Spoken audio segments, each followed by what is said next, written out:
Bon, nos diplômes de DEA sont directement homologués. Ce sont des diplômes reconnus par le ministère du tutelle.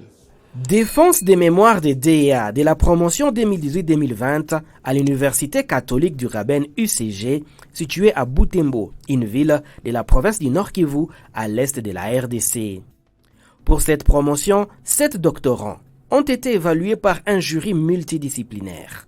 Au final, une grande distinction, 6 distinctions et 2 assimilés aux ajournés.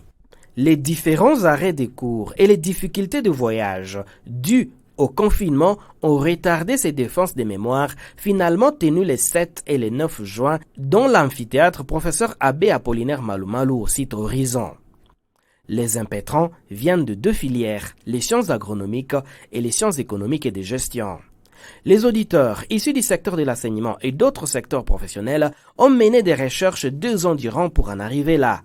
Ingénieur Kambale Mouessier-Loge a résumé son mémoire titré « Le travail que nous avons l'honneur de vous présenter aujourd'hui est intitulé « Analyse des agrosystèmes associant Kengina, Maezopsis et Prunus africane et autres espèces agroforestières à région de Lubero, à province du Nord Kivu, à République démocratique du Congo. » Présentant l'intérêt de la recherche, la méthode, il a abouti aux résultats tels que dans le travail que nous avons traité, nous avons pris 4 parcelles pour 4 observations. Une parcelle qui contenait les Kengina pur, une autre parcelle qui contenait les Kengina avec Maezopsis, l'autre qui contenait les Kengina avec Prunus, et la 4e parcelle qui avait les Kengina avec plusieurs espèces associées.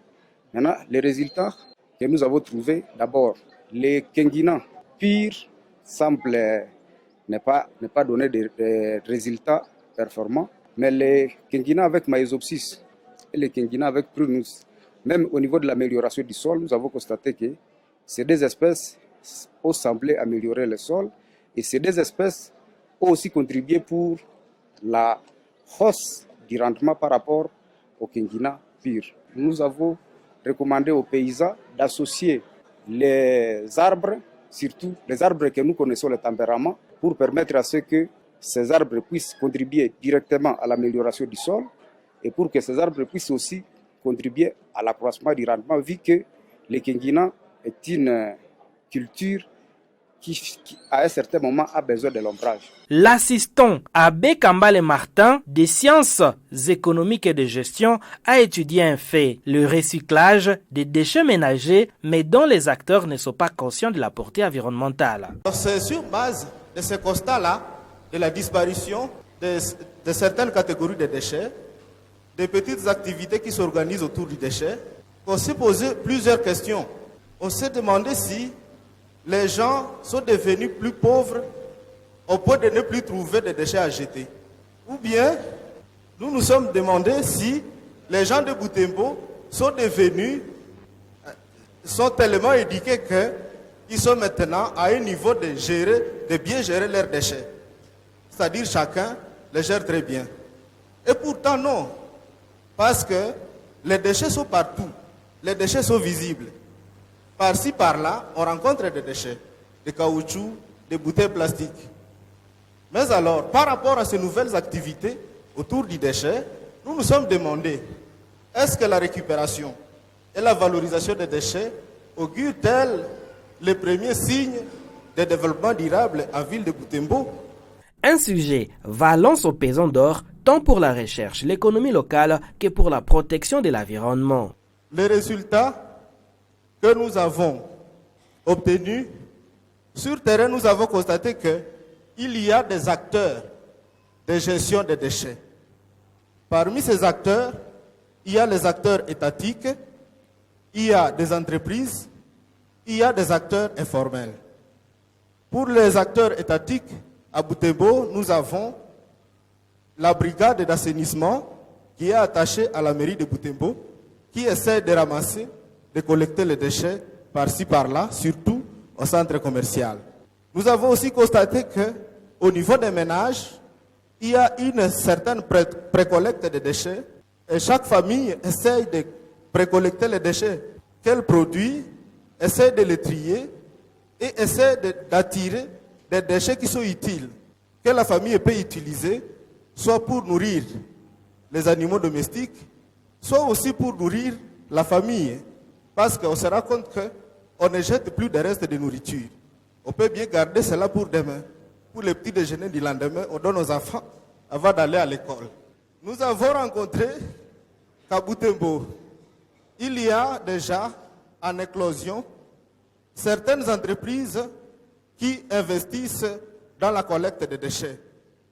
Il y a par exemple Galaxy, Resilienza, il y a BTC, je ne sais pas si c'est Butembo Technology Construction, il y a aussi Graben Security qui a une cellule de collecte de déchets. Les ménages s'abonnent moyennant paiement de $10 et à chaque occasion de collecte de déchets, ils doivent payer quelque chose pour essayer d'encourager les équipes. Au-delà de ça, nous avons constaté qu'il y a des acteurs qui sont actifs dans la valorisation des déchets. C'est surtout dans l'artisanat et dans l'agriculture, l'agro-pastoral au niveau urbain. Dans la recherche portant sur l'analyse du modèle du développement économique de la ville de Butembo, l'assistante Nathalie a voulu savoir comment, avec cet environnement turbulent, comment les opérateurs ou les acteurs économiques de la ville de Butembo se débattent pour essayer de booster leur développement. Parce que le pays, la réalité est la même dans tous les pays. Il y a insécurité, il y a tout le monde, mais quand même la ville de Butembo sait se démarquer des autres par son développement économique. Alors, ce sont les facteurs qui soutiennent ce développement que nous avons voulu identifier. Plusieurs facteurs sont à la base de cette démarcation, mais ce que nous avons souligné, il y a plusieurs facteurs dans l'histoire, mais aussi dans la culture. Il y a aussi le facteur positionnement géographique, donc tout ça ont concouru. Mais le plus important, c'est quand même le dynamisme de la population, parce que partant du facteur géographique, il n'y a pas que la ville de Butembo qui soit aux côtés de la frontière. Il y a plein de villes ou de cités aux côtés de la frontière, mais ils n'ont pas évolué comme la ville de Butembo.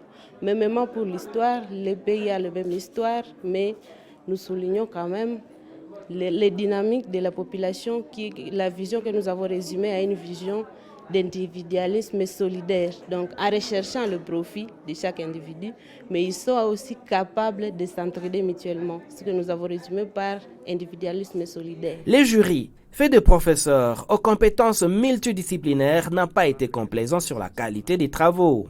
Des erreurs de forme jusqu'à la virgule oubliée, rien n'est passé au hasard.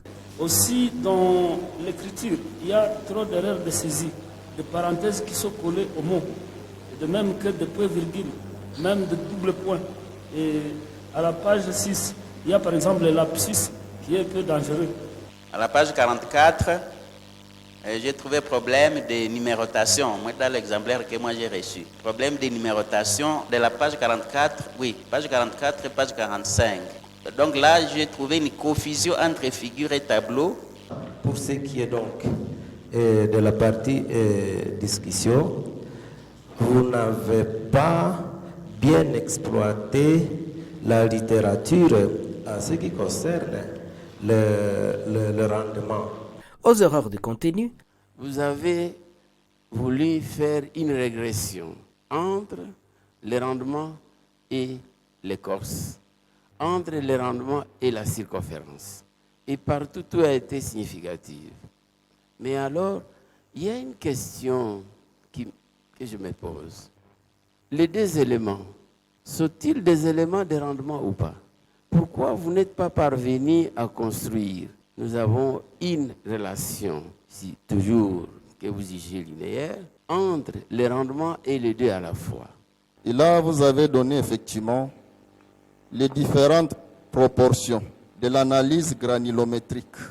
Maintenant, malheureusement, vous n'avez pas comparé ces différentes proportions. Vous n'avez pas capitalisé ces proportions en utilisant le triangle textural. Quelle serait la texture du sol de Capsa et quelle serait aussi la texture du sol de Kipesi, tenant compte de ces différentes proportions en comparaison avec le triangle textural. en passant par d'éclaircissement. Vous avez sauter des pieds joints les autres étapes des variables financières. Et c'est là où je vous pose la deuxième question. Qu'est-ce que vous attendez par l'ignorance de l'importance de la bancarisation ici à Butembo?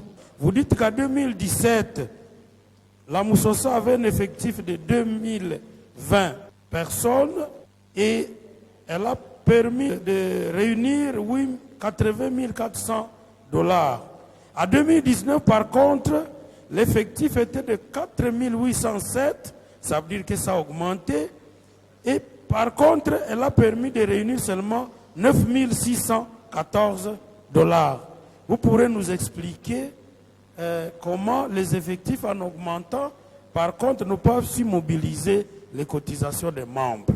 Et des suggestions. Les questions de financement de mutuelles et le coût de la prise en charge est déjà un avancement de modernité. Ce sont des déterminants que vous devez exploiter. Vous avez force, faiblesse, opportunité, une analyse sorte que tu essaies de faire. Mais pour moi, qui n'est pas complet. Pourquoi complet? Il fallait mettre à côté des recommandations. Sur chaque faiblesse, ainsi de suite, à 3 colonnes en fait, puisque ça donne l'environnement externe et l'environnement interne. Aboutissant au compliment pour les travaux méritants. Disons, le contexte de la recherche est assez bien décrit et dans la problématique, et ça m'a réjoui. Surtout, félicitations pour la construction du modèle d'analyse. Vraiment, à partir déjà de l'hypothèse, on sait voir d'où vous venez et où vous allez. Félicitations vraiment. Il y a aussi le cadre méthodologique qui est vraiment très bien opérationnalisé. Le travail, M. l'abbé, ça vous vantez, pour moi, il est magnifique. Il est magnifique dans ce sens où la lecture est limpide. C'est-à-dire, quand tu commences, tu as envie de continuer. Le français est facile, il y a une logique dans les choses. Au final, c'est une grande distinction. A réussi avec grande distinction. 1. Kambale Bourigo Martin, 80,2%. 2 distinctions en sciences agronomiques. On réussit avec distinction 2. Kambale Mouhe Sieloge, 75,4%. Merci. Katembo Banganire Alphonse, 75,3%. Et 4 à sciences économiques et de gestion. On réussit avec distinction. 4. Anuarite Kassi Gislaine, 78%. Katembo Ngoange Joseph, 74,2%. Maboko Mubunga Géry, 73,7%. Nathalie Menomabouya Lajoie, 75,5%. 2 travaux sont à refaire. Le tout avec une satisfaction du rectorat sur la qualité et la portée des travaux qui constituent déjà des projets de thèse. Et on est quand même agréablement surpris de voir que les défenses se sont déroulées correctement du point de vue scientifique et du point de vue académique, et que les règles ont été respectées, et que nous supposons que si nous continuons dans la même voie, on pourra avoir un peu de personnes qui seront bien formées. Pour cette promotion 2018-2020, les défenses de la faculté de droit seront incessamment programmées, rassure le recteur professeur Mafikiri Tsongo Angelus. Et l'autre vague va arriver, surtout concernant la faculté de droit, bientôt. Il y a quelques-uns qui vont défendre peut-être dans quelques semaines. Il y a encore le va-et-vient en termes de mémoire entre les enseignants et les étudiants. Nous avons un peu de DA.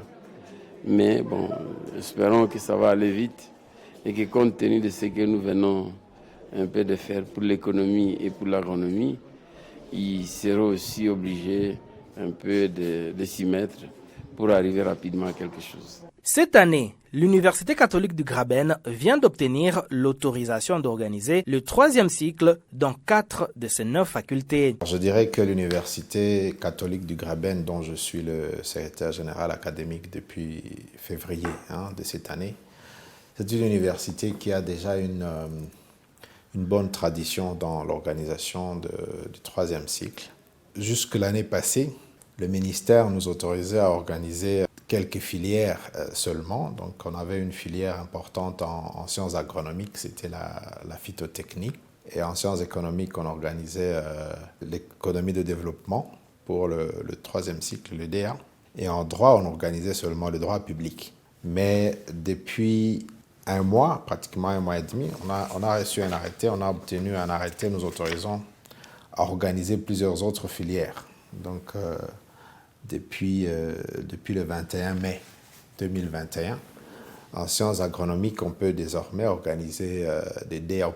On va désormais produire des diplômés d'études approfondies et des docteurs en phytotechnie, en zootechnie, en chimie des industries agricoles et en eau et forêt. Ça, c'est pour la faculté des sciences agronomiques. En droit, on peut produire désormais des diplômés d'études approfondies et des docteurs en droit public, en droit privé et judiciaire, mais aussi en droit des affaires. En sciences économiques, on va en produire non seulement en économie de développement, mais ça sera aussi en gestion financière, en économie rurale, en économie monétaire. Pour les sciences sociales, politiques et administratives, on est autorisé aussi à produire des diplômés d'études approfondies et des docteurs en sciences politiques, en sciences administratives et en relations internationales. Cela permet à un certain nombre de nos doctorants qui évoluaient dans des institutions éloignées d'ici, de désormais défendre leur thèse ici localement. Et cette année, nous allons produire 2 autres thèses. J'espère que ça sera un bon rythme. Chaque année, on en produira au moins 2 désormais. L'UCG assure ainsi la qualité des formateurs des étudiants de cette université du village pour les villages et par les villages, dont rêvait Monseigneur Emmanuel Catalico et l'abbé Apollinaire Malumalu Muholongu. Les cours pour les promotions 2021-2022 ont déjà commencé.